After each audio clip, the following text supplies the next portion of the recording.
Morning बच्चों, आपका हमारे YouTube channel the growth Guru maths academy में स्वागत है। हमारा टॉपिक जो है फर्स्ट चैप्टर कंप्लीट हो चुका है। फर्स्ट टॉपिक चैप्टर था फाइनल अकाउंट्स, वो कंप्लीट हो चुका है। उसी का पार्ट्स कहें हम या ये कहें लेसन 2 है ये एडजस्टमेंट। एडजस्टमेंट क्या होता है? एडजस्टमेंट का मीन्स होता है समायोजना।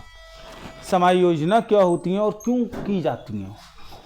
समायोजनाओं का मतलब होता है कि जब हम कोई भी व्यापार शुरू करते हैं तो व्यापार खाते से हम सकल लाभ या शुद्ध सकल हानि ज्ञात करते हैं। लाभ हानि खाते से हम शुद्ध लाभ या शुद्ध हानि ज्ञात करते हैं। और व्यापार की आर्थिक स्थिति का पता लगाने के लिए हम आर्थिक चिट्ठा तैयार करते हैं, जो कि तीनों ही अंतिम खाते के भाग होते हैं। उसके बाद में बात आती है कि कुछ ना कुछ आइटम्स ऐसे होते हैं जो कि वित्तीय वर्ष की समाप्ति यानी कि साल की समाप्ति तक उनकी प्रविष्टियां करने से रह जाती हैं। यानी कि वो प्रविष्टियां जो कि अंतिम खाते तैयार करते समय तक नहीं हो पाई होती हैं, उन्हें समायोजना लेखे कहते हैं। प्रत्येक समायोजना लेखा दो खातों को प्रभावित करता है। प्रत्येक समायोजना लेखा दो खातों को प्रभावित करता है, यानी कि दो खातों को पर डिपेंड होता है। दो जगह लिखी जाती हैं समायोजना जो होती हैं, वो दो जगह लिखी जाती हैं। और हम समायोजना करते ही इसीलिए हैं कि समायोजनाओं से संशोधन हो जाता है। तो समायोजनाओं की जो एंट्री है उनके बारे में हम पढ़ेंगे। यानी कि हम ये कह सकते हैं कि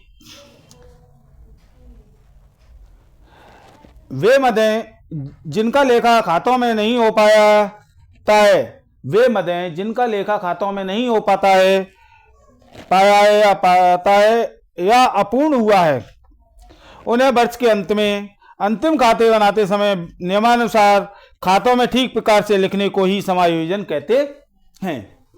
फिर दोबारा सुन लीजिएगा। वे मदें जिनका लेखा खातों में नहीं हो पाता है, वे मदें जिनका लेखा खातों में नहीं हो पाता है या अपूर्ण हुआ है, यानी या तो बिल्कुल ही नहीं हुआ है या आधा हुआ है, आंशिक भाग हो गया है, आंशिक भाग रह गया है, हुआ है, उन्हें वर्ष के अंत में अंतिम खाते, जब वर्ष खत्म हो गई है तो अंतिम खाते बनाते समय नियमानुसार खातों में ठीक प्रकार से लिखने को ही हम समायोजना लेखे कहते हैं, समायोजना कहते हैं। अब हम पढ़ते हैं कि समायोजना जो है वो क्यों की जाती हैं, समायोजनाओं के उद्देश्य। तो नेक्स्ट हेडिंग है हमारी समायोजनाओं के उद्देश्य। समायोजनाओं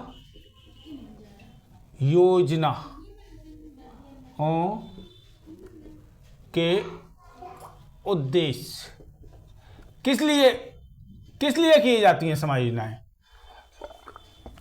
समायोजनाओं के कुछ ना कुछ तो उद्देश्य होंगे। क्यों की जाती हैं, किस लिए की जाती हैं, क्यों? तो देखिएगा, चालू वर्ष से संबंधित समस्त आय एवं व्ययों को लेखा करना। जो भी हमारी चालू वर्ष है यानी कि जो 12 माह की अवधि है, उसमें जो भी आय हुई है हमारी या जो भी खर्चे हुए हैं, उन समस्त का लेखा करना ही होता है।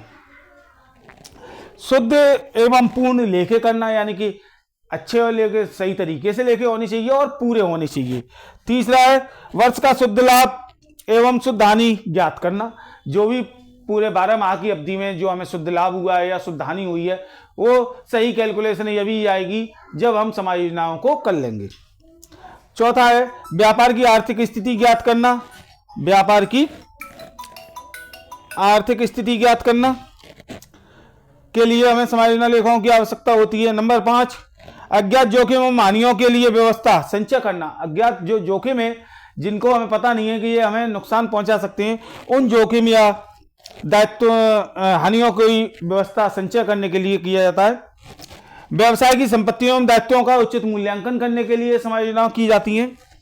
क्योंकि आपने देखा होगा कि कुछ संपत्तियों की कीमतें बढ़ जाती हैं और कुछ संपत्तियों की कीमतें घट जाती हैं, यानी कि डेप्रीसिएशन एंड एप्रीसिएशन दो टॉपिक होते हैं। तो उन दोनों टॉपिकों को ध्यान में रखते हुए, और उसके बाद में खातों की त्रुटियों गलतियों को सुधारना और पूंजी पर ब्याज आदि की व्यवस्था करना।